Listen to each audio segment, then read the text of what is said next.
Bismillahir Rahmanir Rahim. Wassalatu wassalamu ala ashrafil anbiya'i wal mursalin. Rabbi shrah li sadri wa yassir li amri wahlul uqdatan min lisani yafqahu qawli. Assalamu alaikum wa rahmatullahi wa barakatuh, ladies and gentlemen. My name is Sumayya Hassan and welcome to Aspire.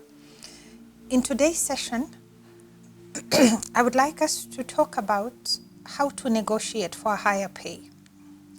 Many times, employees want to negotiate for a higher pay, but they don't know how to go about it, or they go about it in a way that doesn't deliver the results they are hoping for. And sometimes it's because of the tactics they use or things that they should have done, which they haven't done. And as a result, they do not adequately prepared for what is a very important discussion. So I would like us to talk about this today.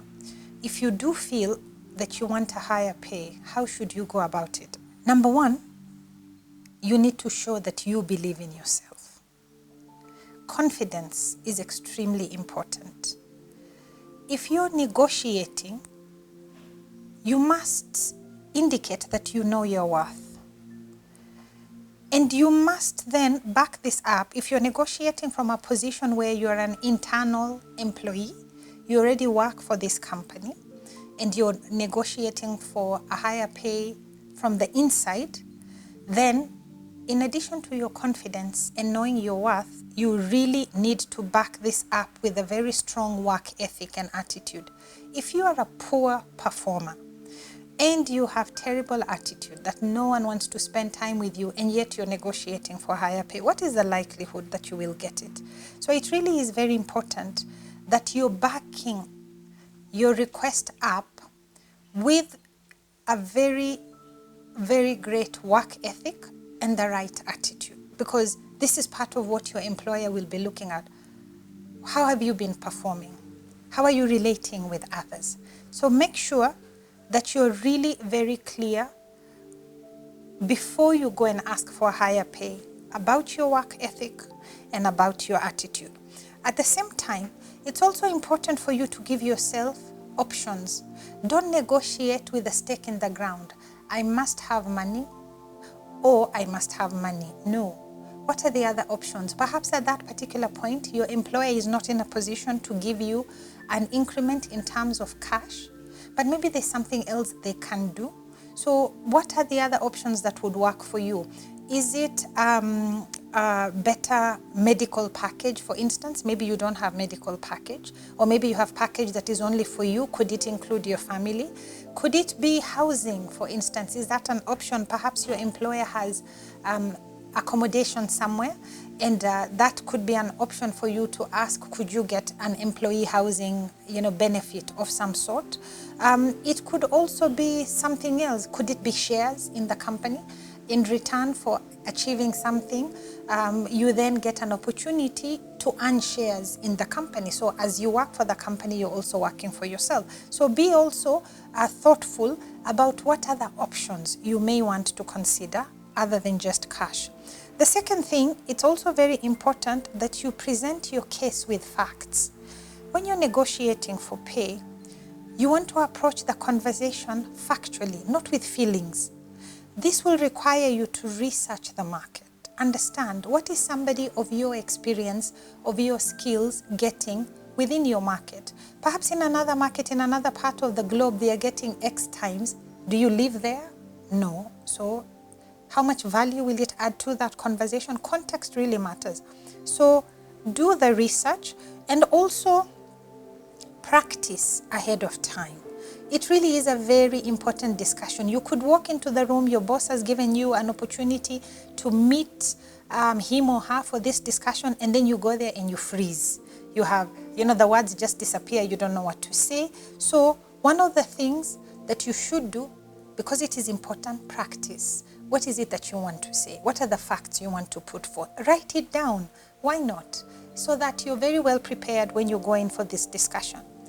To the extent possible, now we are in Corona times, we are all social distancing and working remotely and what have you. So that does change things. Try and avoid negotiating over email or over text. in an environment that can easily be misconstrued, even if a physical meeting is not possible or not advisable because we are socially distancing. You can have a video conference where you can still see each other. It's really important to establish that eye contact rather than just the voice, because certain things, the nuances may get lost. If somebody perhaps doesn't see your face, something may come out in a different way if somebody is only hearing you. But if they can see the expression on your face, it may create a different perspective. So to the extent possible, even if you are negotiating remotely, try and do it over a video call so that the opportunity to see each other's expressions is also there. And the body language is also very important, because even when you're negotiating, you may reach a point where you see you've pushed your boss beyond a certain line that if you cross, this conversation may now not go very well.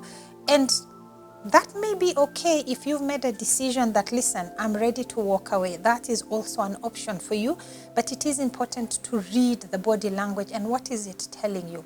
It may even tell you, despite the fact that you've gotten that the appointment for this discussion, maybe today is not the right day. You've looked at the expression on your boss's face. They look like they have a terrible headache. They look like maybe they didn't sleep very well. Do you really want to have this discussion now? Put that as an option.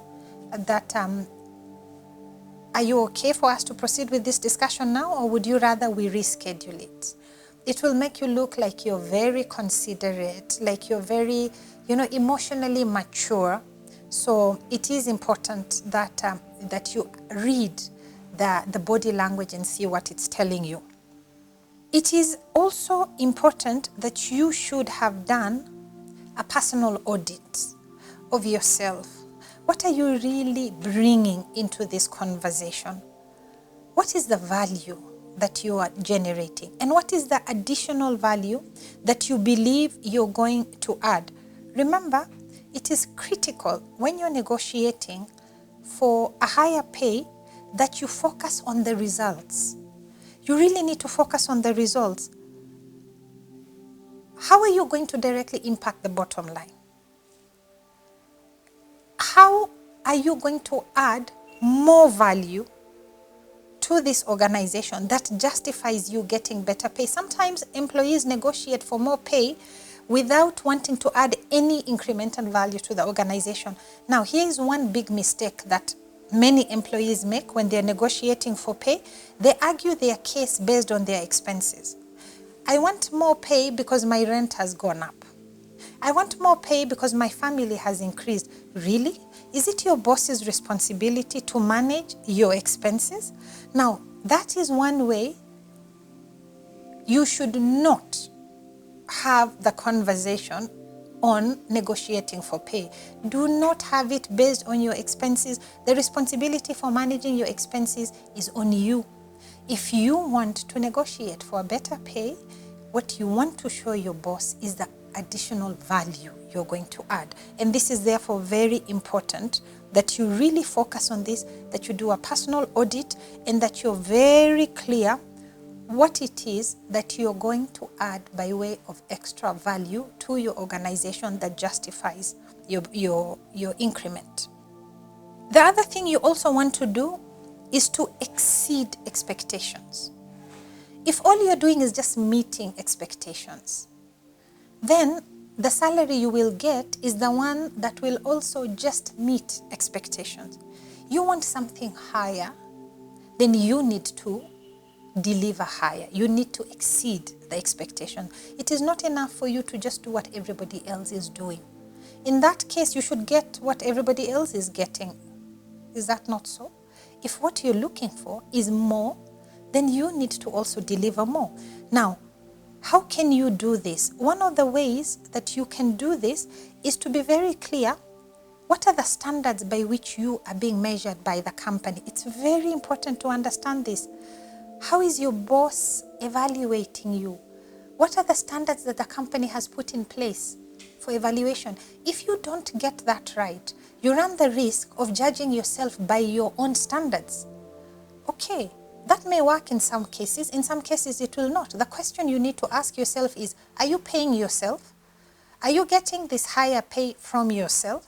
If the answer is no, and that you're getting this from somebody else, then you really need to understand how that somebody else is evaluating you, so that you can then measure yourself by their standards and see, do I meet and where do I exceed? What you want to do is be a solution provider. How are you solving the problems that your organization has? When you're looking at incremental value, the increment to the bottom line is one, increase in sales is the other. Solving problems. It could be problems that the company has that are internal to itself, or problems that it has with external stakeholders. How can you contribute to solving those problems? All this is incremental value that you can bring to the table as very hard facts to help you justify your request for a higher salary. And remember one other thing. The way in which your company will look at this is that you will be entitled to more pay because of the impact that you're bringing to the company, not because of the hours that you work. There are people who spend the whole day and half the night in the office. When you come and look at the results, the output, the impact, it's really negligible. And that's really sad. It's really sad because you can break your back doing completely the wrong thing, running very hard and very fast in the wrong direction. You don't want to do that. You want to be very clear on the impact. So again, avoid a discussion that is based on, oh, I'm the one who's here first in the morning and I leave here last in the evening. I work, 18 hours a day and I work every Sunday I'm here. Okay, what is the impact of all that? That's what you want to focus on, impact. Rather than just talking about hours, you want to look at the impact. When you're coming into this discussion, make sure you have your data, you have your facts, and therefore, in doing your research, ask around you. Other people in the similar industry that you're in, what are they getting? And then when you do that, also compare, is it the same size of company? Somebody doing the same job as you, but in a company that is 10 times the size of the company that you're employed in, that may not be the right comparison.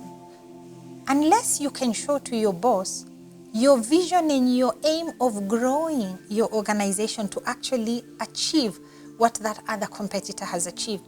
This needs to be backed with some very hard facts. You couldn't just, it cannot be based on wishful thinking in terms of what you think you can bring to the table to help in the growth of the company.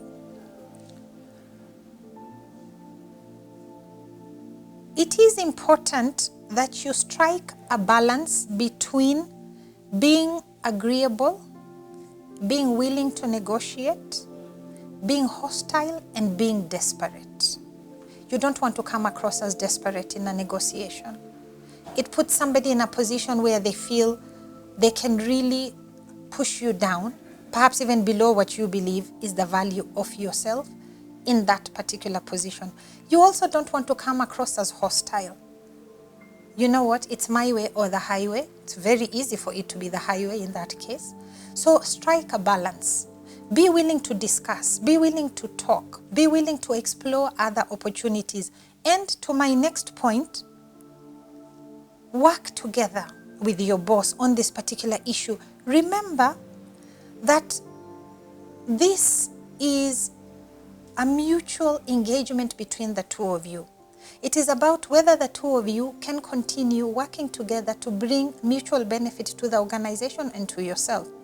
Therefore, if the negotiation session is marked by shouting matches, when your boss gives you an offer, you shout. You start sobbing uncontrollably, you storm out, you throw things on the floor. Okay, at the end, let's assume despite all that drama, you actually get the salary that you're asking for.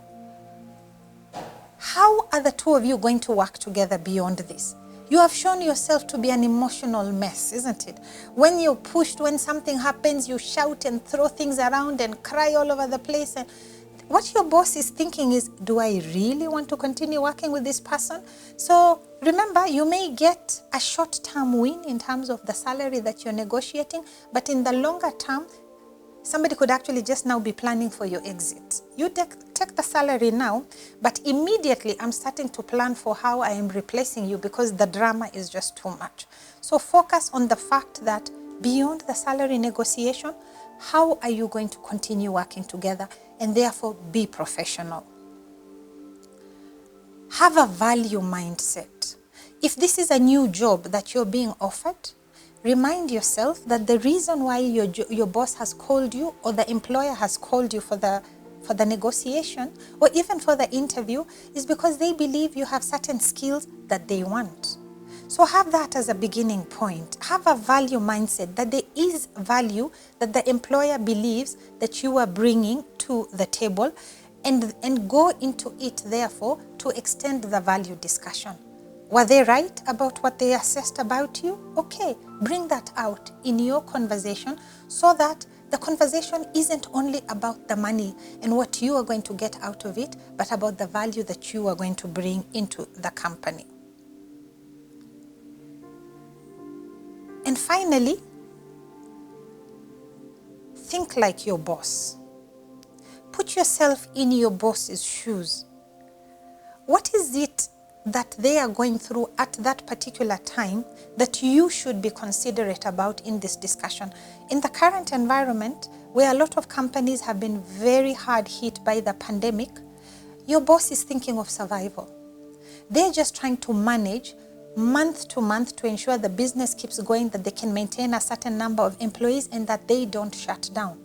If you put yourself in your boss's shoes, ensure that you understand that and you're therefore willing to be considerate in what you're asking for, including saying, okay, I want to negotiate this on the basis of the value that I have added to this company XYZ and the value I think I will bring. However, because of the environment that we are in now, I am willing to phase when this money will actually come through or when my extra pay will come through by another 3 months or 6 months, by which time we hope the pandemic things will have stabilized. And your boss can see that you're really being very considerate and you understand the reality of that particular business. At the end of the day, what you're looking at is a partnership between you and your organization to deliver mutual gains. And if you go into the salary negotiation with that type of mindset, you will be clear on the value that you are delivering to the company, but you will also be clear on the value that you want your company to deliver to you. Ladies and gentlemen, we have come to the end of today's session. I look forward to receiving your questions and comments and feedback through any of the social media handles streaming at the bottom of your screen. Until next time, Assalamu alaikum wa rahmatullahi wa barakatuh.